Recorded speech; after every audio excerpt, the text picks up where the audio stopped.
Hi, good morning everybody and welcome to this channel. Make a strong foundation of the students. আজকে আমরা করব class 10 কোষে দেখি 26.2 এটা হচ্ছে 26.2 রাশিবিজ্ঞানের অঙ্ক স্ট্যাটিস্টিক্সের অঙ্ক। এটা হচ্ছে মধ্যমা নির্ণয়। মধ্যমা নির্ণয় তো আমরা এর আগে অলরেডি যৌগিক গড় আমরা অঙ্ক করেছি। তো মধ্যমা নির্ণয় আমরা 7 দাগ অবধি অঙ্ক করেছি। 8 দাগ থেকে আজকে আমরা করব 26.2 এর মানে কোষে দেখি 26.2 26 নম্বর চ্যাপ্টার রাশিবিজ্ঞান গড় মধ্যমা উজাইব এবং সংখ্যাগুরুর মান সেটা। তো আমরা অলরেডি দুটো পদ্ধতি শিখেছি মধ্যমা নির্ণয়ের। সেই দুটো পদ্ধতি কি কি না, যে কতগুলো পর্যবেক্ষণ দেওয়া থাকে সেই পর্যবেক্ষণে যে মধ্যমানটা হবে বা দুটি মধ্যমানের গড় সেইটা হবে মানে মধ্যমা। তো আমরা এই প্রথম পদ্ধতি শিখেছিলাম। দ্বিতীয় পদ্ধতি কি শিখেছিলাম, যে এন এর মান যদি যুগ্ম বা অযুগ্ম হয়, তাহলে এন এর মান যদি যুগ্ম হয় তাহলে মধ্যমা হবে n/2 তম পদ, মানে n/2 তম পর্যবেক্ষণ প্লাস n/2 প্লাস 1 তম পর্যবেক্ষণ হোল ডিভাইডেড বাই 2। তো সেখান থেকে আমরা শিখেছিলাম আবার যদি n এর মান যদি অযুগ্ম হয় তাহলে n/2 n প্লাস 1/2 তম পর্যবেক্ষণ সেটা হবে মানে মধ্যমা। তো আমরা দুটো পদ্ধতি মধ্যমা শিখেছি।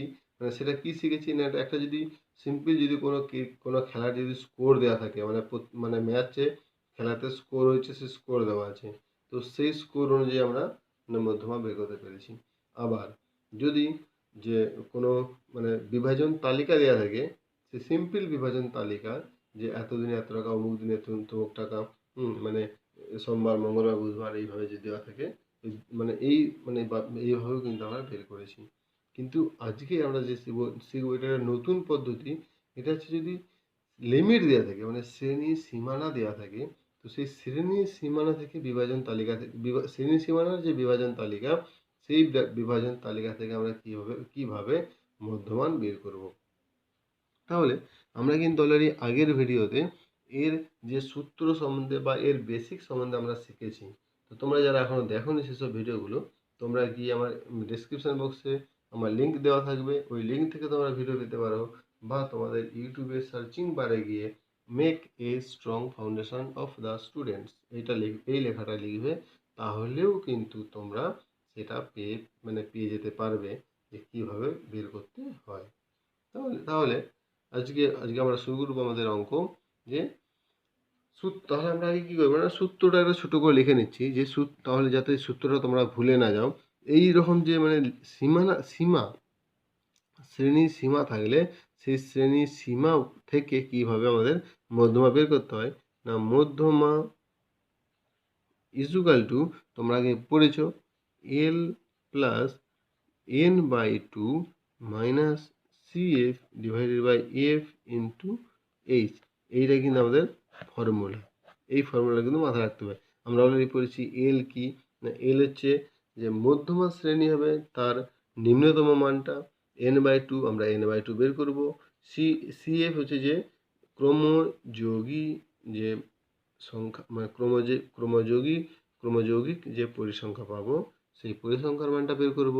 মানে n/2 যে মধ্যমা শ্রেণী হবে, সেই মধ্যমা শ্রেণীর আগের কি বলে ক্রমযৌগিক পরিসংখ্যাটা, এফটা হবে যে মধ্যমা শ্রেণীর যে পরিসংখ্যা সেটা, আর এইচ হচ্ছে আমার মানে শ্রেণী দৈর্ঘ্য। তাহলে এই ক্ষেত্রে গিয়ে আমরা অঙ্কটা বের করব। তাহলে আমরা শুরু করছি আমাদের অঙ্ক 8 দাগের অঙ্ক। তো এখানে কি বলছে, টিফিন খরচ টাকায় দিয়ে দিয়েছে, শিক্ষার্থী দিয়ে দিয়েছে যে এতজন শিক্ষার্থী, 40 জন শিক্ষার্থীর মধ্যে প্রতি সপ্তাহে টিফিন খরচ এত করে পড়ে। তাহলে 3 জন শিক্ষার্থী 35 থেকে 40 রুপিস, 5 জন 40 থেকে 45 রুপিস, 6 জন 45 থেকে 50, 9 জন 50 থেকে 55, 7 জন 55 থেকে 60, 8 জন 60 থেকে 65, আর 2 জন 65 টু 70। তো এই যে খরচের তালিকা দিয়েছে, তাহলে আমরা এই খরচের যে বিভাজন তালিকা, এই পরিসংখ্যা যেটাকে বলে, এখান থেকে আমরা বের করব। তাহলে এখান থেকে আমরা যদি বের করি, আমরা কি লিখব না, টিফিন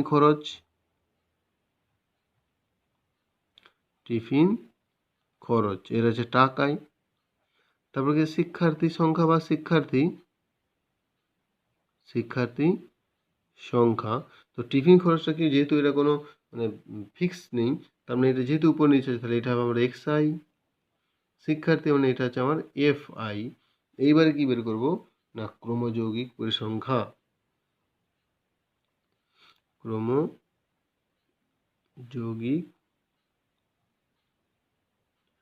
পরিসংখ্যা, এটা কি ক্ষুদ্রতর সূচক। তো এই ক্ষুদ্রতর সূচকটা কেন লিখছি, তাই তোমরা অলরেডি ক্লাস 9-এ এর সম্বন্ধে একদম পুরো ডিটেলসে শিখেছ। সেখানে সেই জন্য এখানে আর কিছু বলছি না। অ্যাকচুয়ালি এই ক্রমযৌগিক পরিসংখ্যাকে আমরা সিএফ লিখি। তো এবারে তো কোন সিএফটা হবে সেটা কিন্তু আমরা বলবো অঙ্কের ক্ষেত্রে, অঙ্ক করার সময় আমরা বুঝতে পারবো। তাহলে প্রথমে কি বলছে দেখো, তোমরা কিন্তু প্রত্যেক পারে কিন্তু এইভাবে কিন্তু মানে আগে ছক টেনে নেবে, যতগুলো দেওয়া থাকবে ছক টানবে। তো আমি এখানে আর টানছি না, আমি জাস্ট অঙ্কগুলো করছি।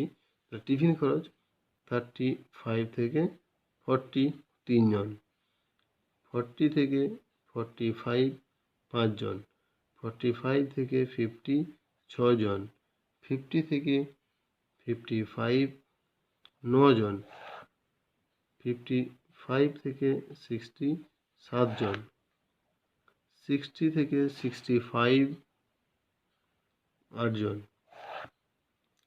65 থেকে 70 2 জন।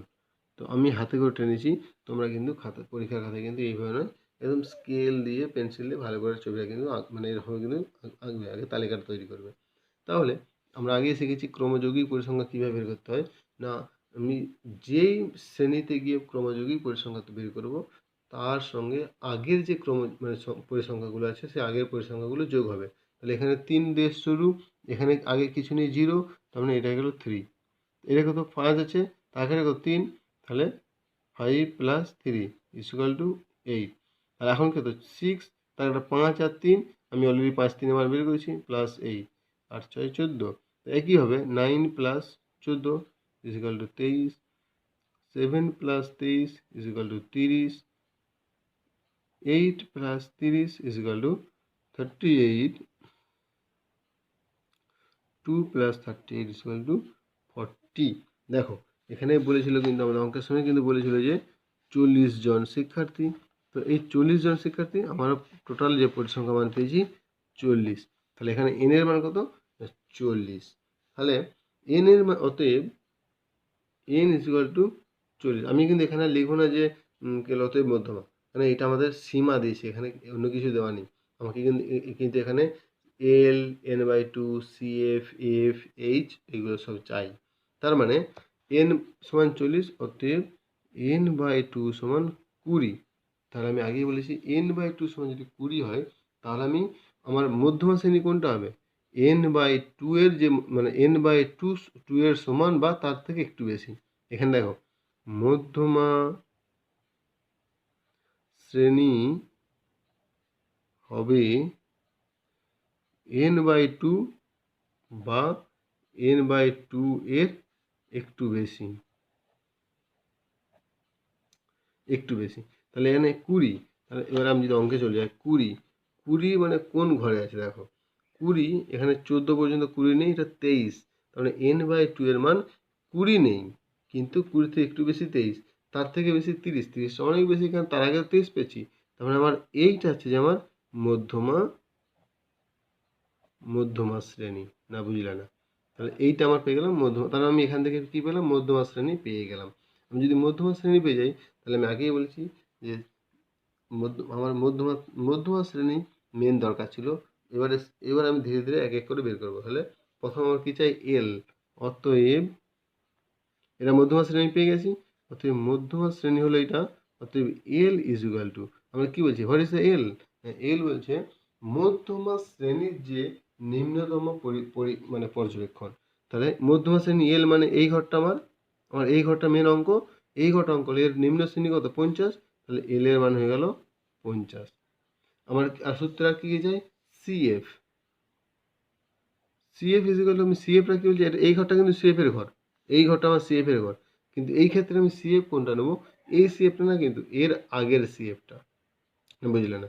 তাহলে সিএফ কে না, এখানে সিএফ বলছে যে, তাহলে এখানে এল এল সমান কি না মধ্যমা শ্রেণীর, আমি লিখে দিচ্ছি প্রথম অঙ্কের ক্ষেত্রে আমি এটা লিখে দিচ্ছি, এরপরে কিন্তু আর লিখবো না। মধ্যমা শ্রেণীর মানে এটা আমি পেয়ে গেছি মধ্যমা শ্রেণী, তাহলে মধ্যমা শ্রেণীর কি নিম্নতম পর্যবেক্ষণ, নিম্নতম মান, আমি সিম্পল লিখছি, অ্যাকচুয়ালি নিম্নতম শ্রেণী সীমা হবে, নিম্নতম শ্রেণী সীমা, ঠিক আছে। তাহলে আমি এল এর মান পেয়ে গেছি।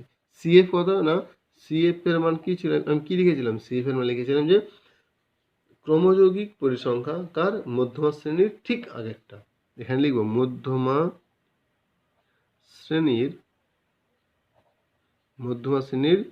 ঠিক আগের শ্রেণীর ক্রমযৌগিক পরিসংখ্যা,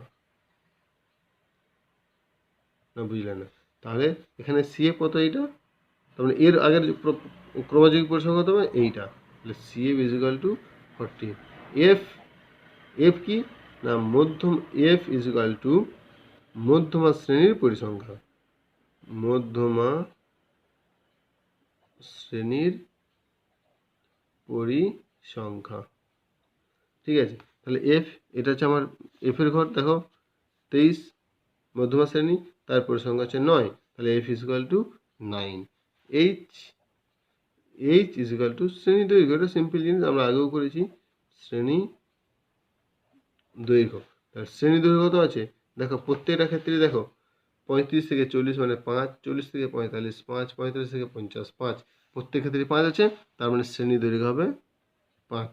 তাহলে এবার আমি সবই পেয়ে গেছি, এল পেয়ে গেছি, n/2 পেয়ে গেছি, সিএফ পেয়ে গেছি, এফ পেয়ে গেছি, এইচ পেয়ে গেছি, তাহলে আমি এখান থেকে আমি মধ্যমা বের করতে পারি। অতএব নির্ণেয় মধ্যমা ইজ ইকুয়াল টু কি হলো, L plus n/2 minus CF divided by F into H is equal to, L এর মান কত ছিল আমার কাছে, এল এর মান ছিল 50, তাহলে 50 প্লাস n/2 কত 20 মাইনাস সিএফ কত 14 বাই এফ এর মান কত 9 ইন্টু এইচ এর মান 5, আমি প্রত্যেকের মান বসিয়ে দিয়েছি।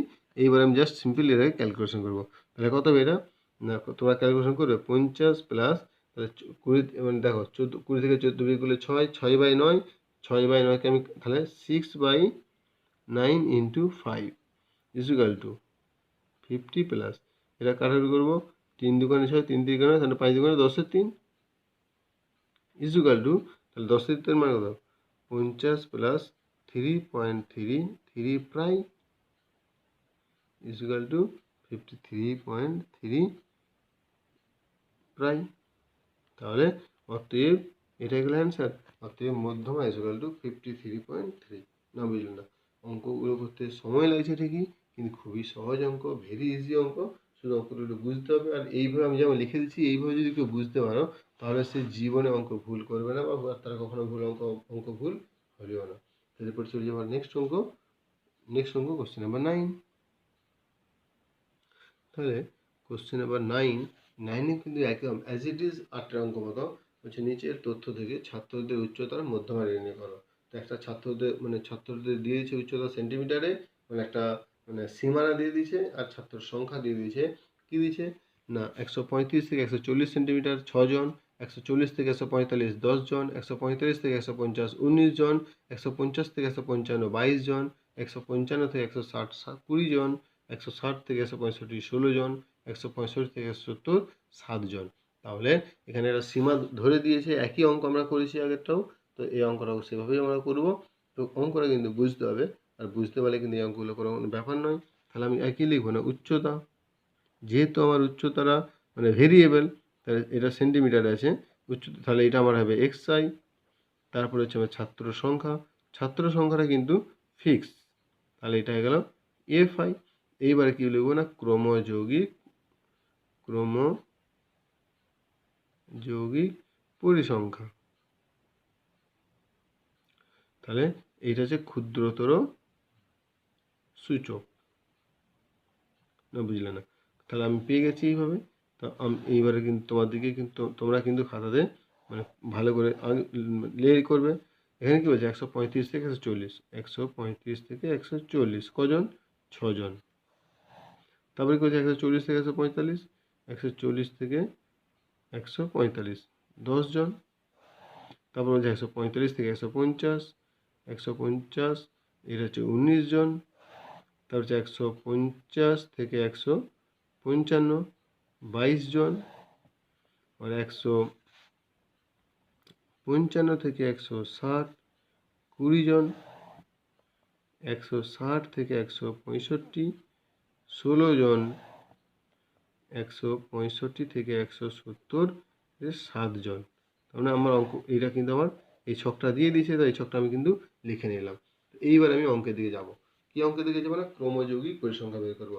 অ্যাকচুয়ালি ক্রমযৌগিক পরিসংখ্যাকে আমরা CF লিখতে পারি। তাহলে আমি মানে ক্রমযৌগিক মানে আগেরগুলোর সঙ্গে আমি যোগ করবো। যেহেতু 6 আগে কিছু নেই, তারপরে এটা 6, তাহলে এটা কত না 10 + 6 = 16। তাহলে এটা 19 + 16 = 9 6 15, 9 6 15 5 1 2 1 3 35। তাহলে 22 + 35 = 5 2 7 3 2 5 57। 20 + 57 = 7 5 2 77। তাহলে দেখো 16 + 77 = 7 6 13 3 1 7 8 1 9 আর 7 + 93 = 100। তাহলে অতএব n = 100। অতএব n/2 = 50। তাহলে আমি আগেই বলেছি যে মধ্যমা শ্রেণী কোনটা হবে না, মধ্যমা শ্রেণী হবে n/2 50, মানে 50 বা 50 থেকে একটু বেশি। তাহলে এখানে 50 কি না, দেখো 50 নেই, কিন্তু 50 থেকে একটু বেশি মানে 57 ঘর। তার মানে এই ঘরটা আমার হচ্ছে মধ্যমা শ্রেণীর ঘর। তার মানে আমার যত কিছু অঙ্ক হবে সব এই ঘরটাকে মানে এই ঘরটাকে আমি লক্ষ্য করে তার উপরে নিচে আগের পিছনে নিয়ে আমি অঙ্কটা করব। তাহলে আমাকে লিখতে হবে অতএব মধ্যমা শ্রেণী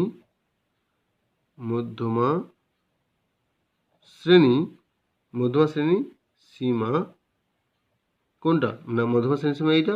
তো আমাকে এইটা লিখতে হবে যে মধ্যমা শ্রেণীর সীমা 150 থেকে 155। আমি পরিষ্কার এখানে লিখে দিলাম যাতে আমার কোনো ভুল না হয়।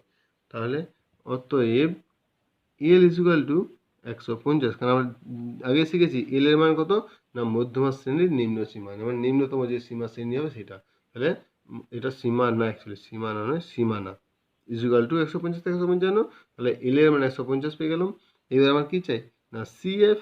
আমার সূত্রটা কি ছিল? সূত্রের মধ্যে কিন্তু সবসময় মনে রাখতে হবে সূত্রটা কি ছিল। আমি এদিকে সূত্রটা ছোট করে লিখে দিচ্ছি। L + n/2 - CF / m × h। তাহলে আমার কি চাই CF চাই। দেখো L পেয়ে গেলাম, CF মানে কি আবার তোমরা আগের অঙ্ক যদি ঘুরে আসো তাহলে বুঝতে পারবে যে CF হচ্ছে যে তোমার মধ্যমা শ্রেণীর ঠিক আগের যে ক্রমযৌগিক পরিসংখ্যা। তাহলে মধ্যমা শ্রেণী এইটা, তার আগের ক্রমযৌগিক পরিসংখ্যা আছে 35, প্লাস এটা গেল 35 CF। F কি মধ্যমা শ্রেণীর যে পরিসংখ্যা এটা 22। তারপরে H এর মান কি না, H এর মান হচ্ছে তোমার যে শ্রেণী দৈর্ঘ্য 155 থেকে 60, 60 থেকে 65 প্রত্যেকবারে কিন্তু আমার শ্রেণী দৈর্ঘ্য আছে 5। আর n/2 তো আমি পেয়ে গেছি। তাহলে সূত্র ফেলে দেবো। এবারে কি লিখবো অতএব মধ্যমা = L + n/2 - CF / f × h = L মানে 150 প্লাস n/2 মানে কত 50, আমি পেয়ে গেছি। তাহলে 50 - CF মানে 35 35 / f 22 × 5 = 150 প্লাস এটা তো 15/22 × 5 = 150 প্লাস তোমরা এইটাকে এবারে 5 পয়সা কত না কাটাকুটি যাচ্ছে না, তাহলে 5 পয়সা 5 15 75 75/22 = তাহলে এটা কত হবে না 150 প্লাস দেখো 3 মানে 4 দিয়ে হবে না 3 পয়েন্ট সামথিং হবে। তাহলে এটা হবে 3.409 বা 150 প্লাস 3.41 প্রায় = তাহলে এটা যোগ করলে 153.41 প্রায়। তাহলে বয়সের এখানে উচ্চতার যে মানে মধ্যমা বের করতে বলছিল, তাহলে এখানে নির্ণেয় উচ্চতার মানে ছাত্রদের উচ্চতার মধ্যমা সমান 153.41 প্রায়, না বুঝলে না? এইভাবে কিন্তু করতে হবে, খুবই সহজ অঙ্ক। এরপরে অঙ্ক চলে যাবো কোশ্চেন নাম্বার 10। তাহলে 10 থেকে যেটা বলছে নিচের পরিসংখ্যা বিভাজন থেকে তথ্যটির মধ্যমা নির্ণয় করো। তো বেশ, এখানে একটা শ্রেণীর সীমানা দিয়ে দিয়েছে, 0 থেকে 10 তার পরিসংখ্যা 4, 10 থেকে 20 তার পরিসংখ্যা 7, 20 থেকে 30 তার পরিসংখ্যা 10, 30 থেকে 40 তার পরিসংখ্যা 15, 40 থেকে 50 তার পরিসংখ্যা 10, আবার 50 থেকে 60 তার পরিসংখ্যা 8, 60 থেকে 70 তার পরিসংখ্যা 5। এটা পরিসংখ্যা দিয়ে দিয়েছে, শ্রেণীর সীমানা দিয়ে দিয়েছে। এখান থেকে আমাকে কী বের করতে হবে না মধ্যমা বের করতে হবে। ভেরি করে 350 নম্বর পাতা তোমাদের বইয়ে, তোমরা যদি ভালো করে মানে বইয়ের পাতা প্রশ্ন ধরে অঙ্ক করো তাহলে কিন্তু অঙ্কগুলো খুব সহজ হয়ে যাবে। তাহলে আমি এখানে যেমন যেমন ছক তৈরি করবো সেমন ছকটা তৈরি করবো। সেই ছকে আমরা কী লিখবো, শ্রেণী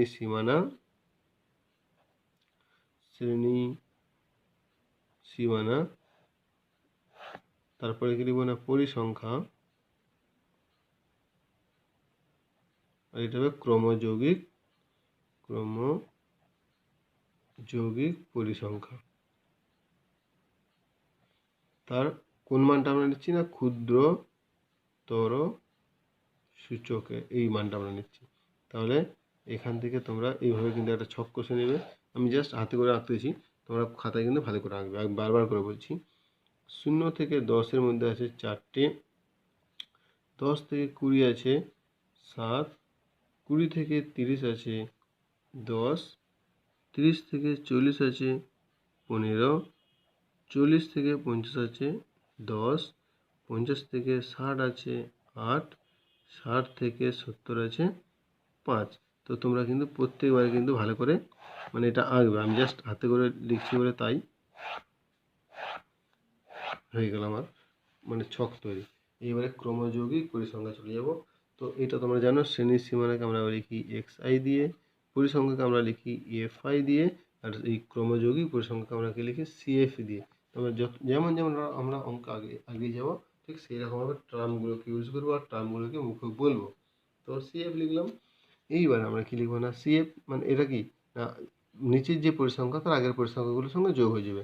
তাহলে এটা কিছু নিয়ে মানে 4 আছে, এটা কত 7 + 4 = 11, 10 + 11 = 21, এটা 15 + 21 মানে 36, এটা 10 + 36 = 46, 8 + 46 = 814, 54, আর এটা 5 + 54 = 59। দেখো এতক্ষণ পরে আমরা পেলাম যে n এর মান অযুগ্ম, কিন্তু এখানে যেহেতু শ্রেণীর সীমানা আছে সেহেতু মানে n এর মান যুগ্ম বা অযুগ্ম সেটার সঙ্গে আমাদের কিছু ম্যাটার করে না। আমাদের যে পদ্ধতি মানে যে প্রসেস আমাদের কিন্তু সেই প্রসিডিওরে অঙ্ক করতে হবে। অতএব n = 59, অতএব n/2 = 2 দিয়ে ভাগ করলে কত হবে না 29.5। তাহলে এবারে এই n/2 থেকে আমাদেরকে মধ্যমা শ্রেণীটা বের করতে হবে। তো মধ্যমা শ্রেণী কোনটা হবে না n/2 যেটা হবে সেইটা বা ঠিক তার থেকে একটু বেশি, সেই মানে মধ্যমা শ্রেণী সীমানা ঘরটা 29.5। দেখো তোমরা 29.5 মানে 21-এর থেকে বড়, কারণ 21 পর্যন্ত হচ্ছে না, 36 আর 46, 36-এর পর থেকে হবে, কিন্তু 36টাই সব থেকে ছোট দেখতে পাচ্ছি, এগুলো আরও বড় হয়ে যাবে। তাহলে এই ঘরটা আমাদের কী হবে না মধ্যমা শ্রেণী। তাহলে এই ঘরটা আমাদের আমরা কি পেলাম মধ্যমা শ্রেণী। এইটা কিন্তু ইম্পর্টেন্ট, এইটা বুঝতে হবে যে মধ্যমা শ্রেণী কোন ঘরটা হলো, ঠিক আছে? তাহলে আমি এখানে কি লিখব না অতএব মধ্যমা শ্রেণী = কত এই ঘরটা 30 থেকে 40, মানে 30 থেকে 40-এর ঘরটা হচ্ছে আমার মধ্যমা শ্রেণী। এইবার আমি কি লিখবো, যেহেতু আমার মধ্যমা শ্রেণী পেয়ে গেছি, এখান থেকে আমি সবের মান পেয়ে যাবো। আমার সূত্রটা আমি আবার একবার লিখে দিচ্ছি, সূত্রটা সবসময় মাথা রাখতে হবে, L + n/2 - CF/F × H। তাহলে L + L, অতএব এল সমান কি না মধ্যমা শ্রেণীর নিম্নতম মানটা, এটাকে আমরা বলি এল। তাহলে 30। এবারে n/2 পেয়ে গেছি। সিএফ, সিএফ কোনটা না আমার মধ্যমা শ্রেণী যেটা হয়েছে, মধ্যমা শ্রেণী যে শ্রেণী সীমাটা পেয়েছি সেই শ্রেণী সীমানার ঠিক আগের যে ক্রমযৌগিক সংখ্যা, তো এইটা পেয়েছি তার ঠিক আগের ক্রমযৌগিক সংখ্যা এটা এটা এটা এটা তার মানে আমরা সিএফ। তাহলে 21। F, F is equal two কত না মধ্যমা শ্রেণী যে ঘরটা পেয়েছি তার পরিসংখ্যা, তাহলে 15, মানে এইটা হচ্ছে তাহলে এইটা আমার এফ, তাহলে 15। আর এইচ ইজ ইকুয়াল টু আমার শ্রেণী দৈর্ঘ্য। প্রত্যেকবার আমি দেখতে পাচ্ছি 30 থেকে 40, 40 থেকে 50, 50 থেকে 60, প্রত্যেকবার আমার শ্রেণী দৈর্ঘ্য দিয়ে দিচ্ছে 10।